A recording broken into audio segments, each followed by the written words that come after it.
ఒక ఫ్లోర్లో వాళ్ళు అంతా కనపడుతూ ఉంటే ఒక 5th ఫ్లోర్లోంచి మొత్తం చూసినట్టు సినిమా చూసినట్టు లేదు. తర్వాత జగన్ రోల్ రామ్ గోపాల్ వర్మ పూనేసినట్టున్నాడు. చాలా స్క్రీన్ ప్లే చాలా నచ్చింది. ప్రతి డైలాగు చాలా న్యాచురల్గా ఉంది. ఇది మాతృ ప్రేమ కాదు. ఆర్జీవి గారు ఎన్నో సినిమాలు తీశారు ఇప్పటివరకు. మీరు అన్ని సినిమాలు చూసారా లేక కొన్ని సెలెక్టెడ్గా చూస్తారా ఏంటమ్మా? అన్నీ చూస్తాను. అంటే మన ఇంట్లో పెళ్ళి అయితే అందరి పిల్లల పెళ్ళికి వెళ్తాం కదా, కొంతమందికి వెళ్ళాం కదా. అది కూడా అంతే. మా ఇంట్లో రాము సినిమా తీశాడంటే మా ఇంట్లో ఫంక్షనే కదా, శుభకార్యం కదా.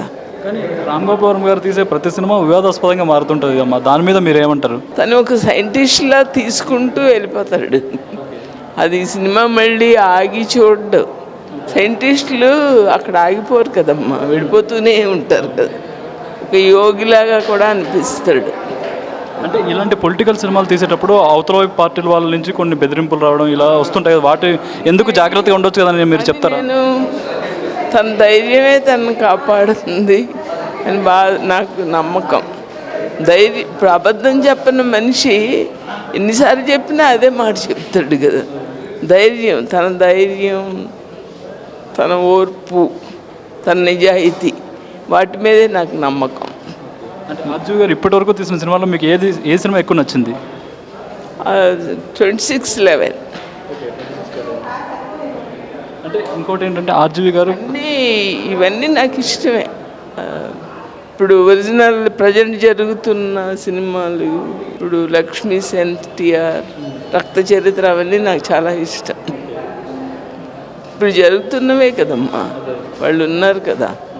అది అంటే ఒకరికే సపోర్ట్ చేసేలాగా సినిమాలు తీస్తున్నారు, దానివల్ల ప్రయోజనం పొందుతున్నారని కూడా అంటున్నారమ్మా. ఒకరికే సపోర్ట్ అక్కడ ఏం లేదు, తను అనుకున్నది తీస్తాడంతే. ఒకరికే సపోర్ట్ ఏం లేదు. ఫైనల్గా ఆర్జీవి గారు లాస్ట్ ఒక సినిమా తీశారు, లేడీస్ని నగ్నంగా చూపిస్తూ. అలాంటి సినిమాల గురించి అది నాకు ఒక చెప్పిన ఆపరేషన్ థియేటర్లోకి మనం సర్జన్ కూడా వెళ్తాం చూడాలని, అలా అనిపించింది. ఒక సైన్స్ క్లాస్లా అనిపించింది. ఫైనల్గా మీ అబ్బాయి నుంచి ఎలాంటి సినిమా వస్తే మీరు ఇంకా గర్వపడతారు? ఇంకా ఇలాంటి సినిమా తీయాలని మీకు సినిమా అయినా గర్వపడతాను నేను. నాకేం డిఫరెన్స్ లేదు.